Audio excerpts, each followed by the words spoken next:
Welcome back to Focus on Gaza. We've heard how the task of fixing Gazan infrastructure destroyed during the war is currently being hampered by restrictions on the ground. Well, joining us now to talk about Gazan reconstruction is Major Peter Lerner from the Israeli Defense Ministry and spokesperson for the coordinator of activities in the Palestinian territories. Major Lerner, thank you very much for joining us. Billions have been pledged for reconstruction. The UN is pleading with you to open the borders. Even the US Secretary of State Hillary Clinton has expressed concern over those borders, but it seems as if Israel refuses to budge. Maybe you should actually check the reality. We have actually 4 crossings open on a daily basis, and they have been since the 18th of January when the military activities stopped. Since that time, we have approximately 130,000 tons of humanitarian goods, aid, food supplies, medical supplies going in almost on a daily basis. So first of all, the crossings are open, the crossings are facilitating the humanitarian needs, the humanitarian aid.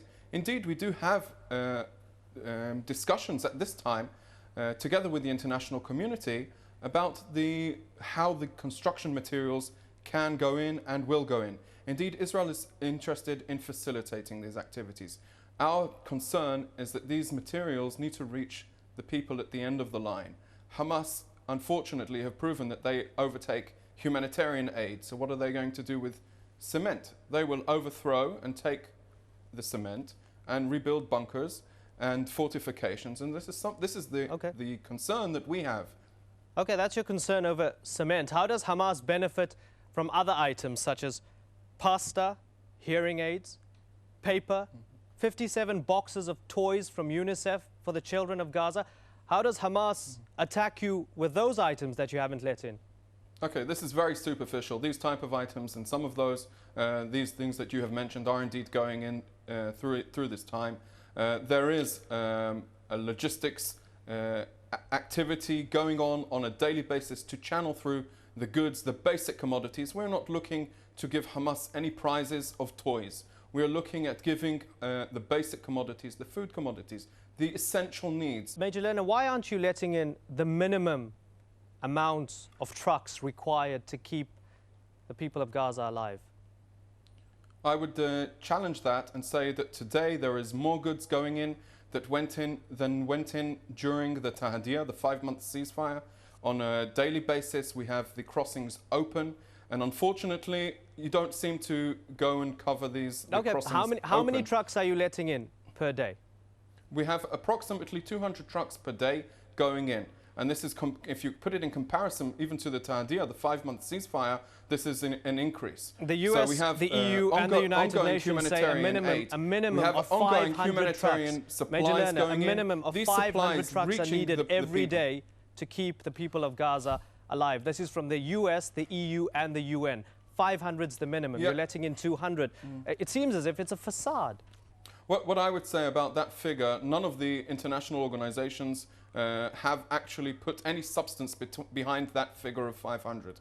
We know that there is food supplies that in the Gaza Strip. We facilitate the movement of the food supplies. Indeed, there is an ongoing effort of the supplies going in.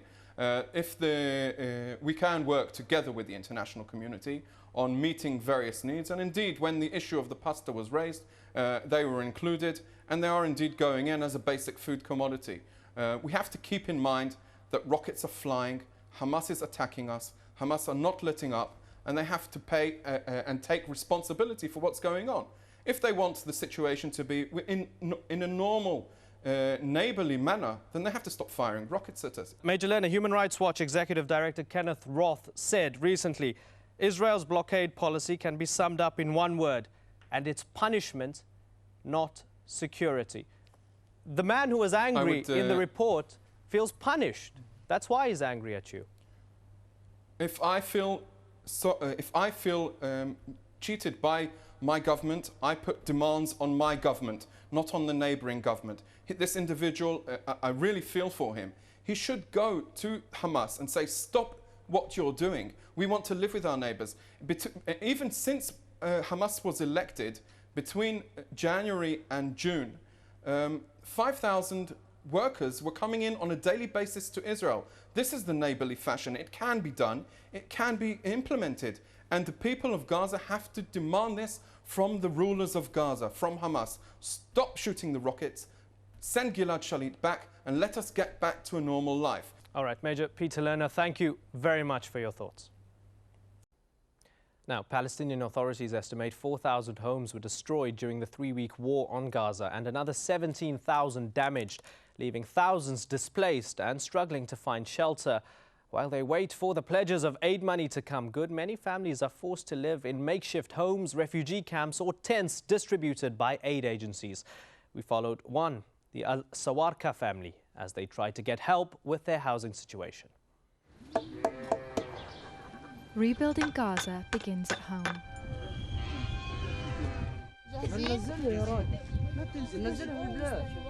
43-year-old cattle farmer Ibrahim Sawarka, his wife, children and extended family sustained themselves from a small plot of land on the rural edge of Gaza until the war destroyed everything they'd ever worked for.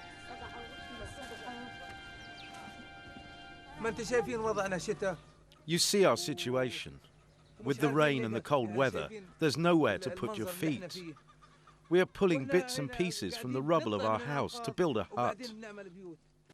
Like thousands of families made homeless by the war, they've received a €4,000 handout from Hamas, but cash means little when supplies are so short.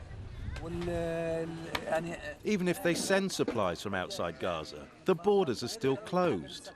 You can't build your house because there's no cement, no bricks and no tiles, no nothing.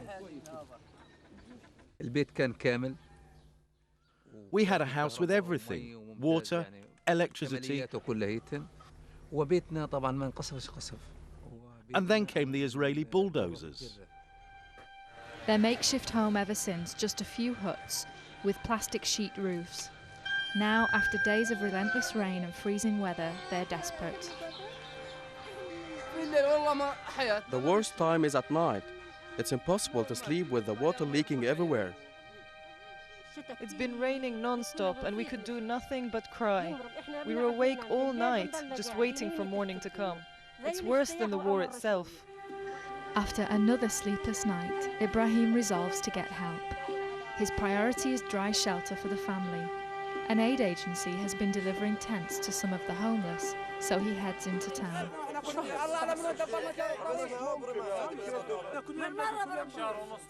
But with aid agencies overwhelmed by demand since the war, the most they can do for now is put Ibrahim on a list. هو مش بس مشكلته في ناس زيه كثير يا اختي هو مش بس عقده في ناس في نص البلد ما وصلهمش مش اللي على الحدود لانه في ضغط كبير وهذا طبعا في هو بيعرف الوف مؤلفه قدامه يعني صوره الهويه تبعته او طلبه هذه لما يصل الدور زيه زي الناس يعني هالحين هو